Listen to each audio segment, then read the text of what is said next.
கிறிஸ்துவுக்குள் அன்பான தேவனுடைய பிள்ளைகளே, இயேசு கிறிஸ்துவின் பரிசுத்த நாமத்தில் உங்களை வாழ்த்தி ஆசீர்வதிக்கிறேன். கிருபையானது உங்களோடும் உங்கள் பிள்ளைகளோடும் தலைமுறையாய் இருப்பதாக.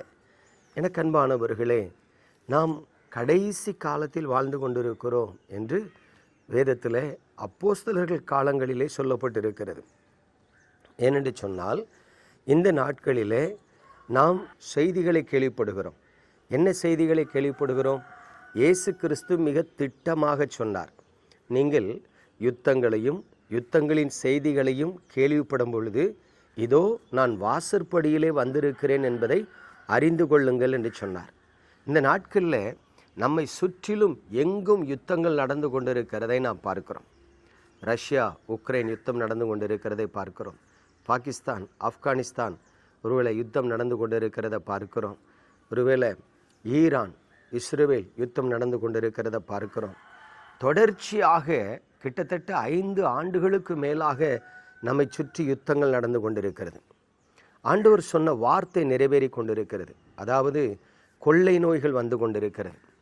இப்படிப்பட்ட காரியங்கள் சம்பவிக்கும் பொழுது விசுவாச பிள்ளைகள் என்ன செய்ய வேண்டும்?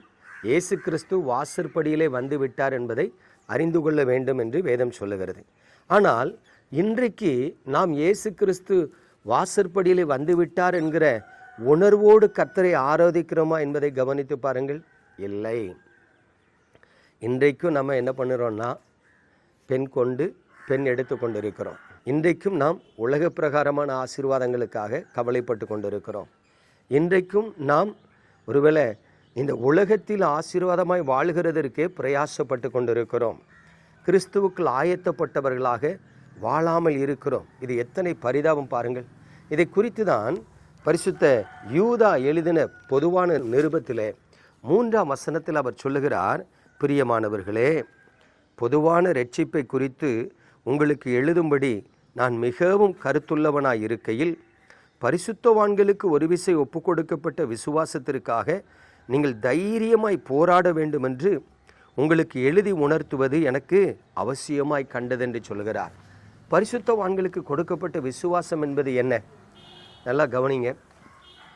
ஸ்தேவான் முதல் இரத்த சாட்சியாக மரிக்கிறார்.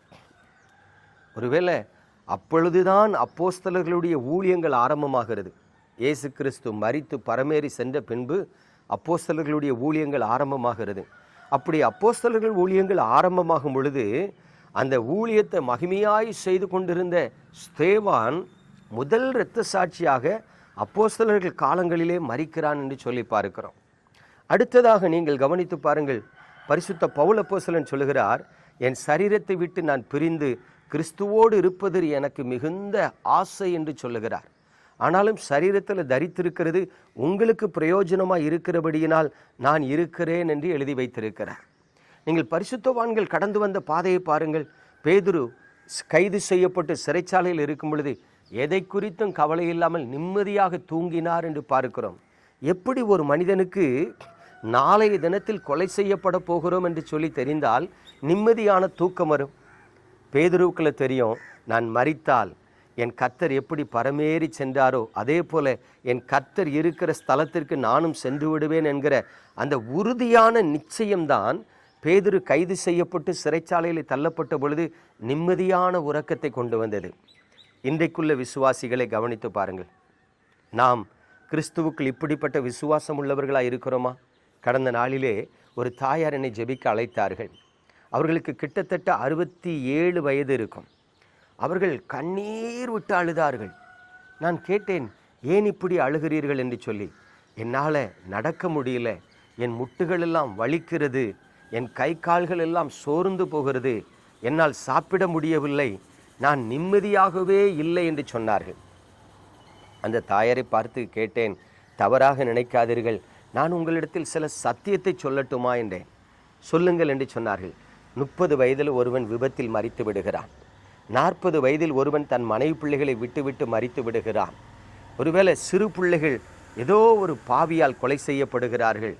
இப்படி இந்த உலகத்தில் வாழ வேண்டிய வயதில் எத்தனையோ பேர் மரித்து கொண்டிருக்கும் பொழுது தேவன் உங்களுக்கு கிருபை தந்து நல்ல குடும்ப வாழ்க்கை தந்து அருமையான பிள்ளைகள் பேர பிள்ளைகளை தந்து 67 வயது வரைக்கும் பாதுகாத்து நடத்தி கொண்டு வந்திருக்கிறார்.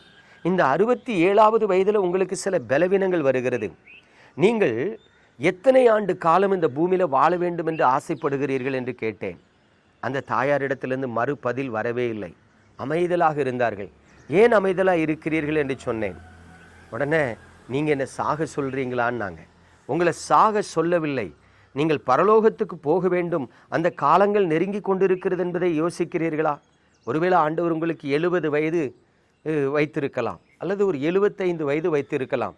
உங்களை ஒருவேளை 70 வயதிலோ 75 வயதிலோ நித்தியத்திற்கு தேவன் எடுக்க வேண்டும் என்று நினைக்கும் பொழுது நீங்கள் அதற்கு ஆயத்தப்படாமல் இருப்பீர்கள் என்று சொன்னால், இப்படிப்பட்ட சிக்ஷைகளை அனுப்பிதானே உங்களை உணர்வடைய செய்து ஆயத்தப்படுத்துவார் என்று சொன்னேன். அந்த தாயார் மறுபடி என்னிடத்தில் பேசவே இல்லை. எனக்கு அன்பான தேவனுடைய பிள்ளைகளே, நன்றாக கவனித்து பாருங்கள். வேதம் மிக திட்டமாய் நமக்கு போதிக்கிறது. பரிசுத்தவான்களுக்கு ஒரு விசை ஒப்பு கொடுக்கப்பட்ட விசுவாசத்திற்காக நாம் தைரியமாய் போராட வேண்டும் என்று. இன்றைக்கு உங்களுக்குள்ளே ஏசப்பா பிள்ளைங்கிற நிச்சயம் இருக்கிறது. ஆனால் ஏசப்பாவோடு பரலோகத்தில் இருப்பேன் என்கிற நிச்சயம் இருக்கிறதா? நான் மரித்தால் நித்தியத்திற்கு சென்று விடுவேன் என்கிற விசுவாசம் இருக்கிறதா? அப்படியானால் நீங்கள் சின்ன சின்ன பலவீனங்களுக்காக கவலைப்பட மாட்டீர்கள். சின்ன சின்ன வியாதிக்காக அழுது கொண்டிருக்க மாட்டீர்கள். சின்ன சின்ன போராட்டங்களுக்காக உங்கள் சமாதானத்தை இழந்து விட மாட்டீர்கள். எனக்கு அன்பானவர்களே, இந்த உலகம் ஒரு மாயை.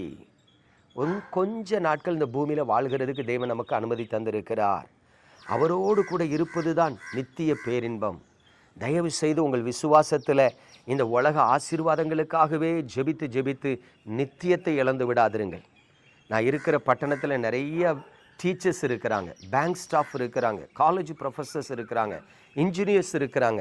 அவங்கக்கிட்ட நான் பார்க்குற ஒரு மாயமான வாழ்க்கை தெரியுமா? வேலை பார்க்குற வரைக்கும் வேலை வேலைன்னு ஓடி பிள்ளைகளுக்கு சம்பாதிச்சு வைப்பாங்க. ரிட்டைர்மெண்ட் ஆன பிறகு பார்த்தீங்கன்னா அதுக்கு பிறகாவது ஆண்டவரை தேடுறாங்களான்னா இல்லை, பிள்ளைகள் வீட்டில் போய் உட்காந்துட்டு பேர பிள்ளைகளை வளர்க்குற வேலை பார்ப்பாங்க.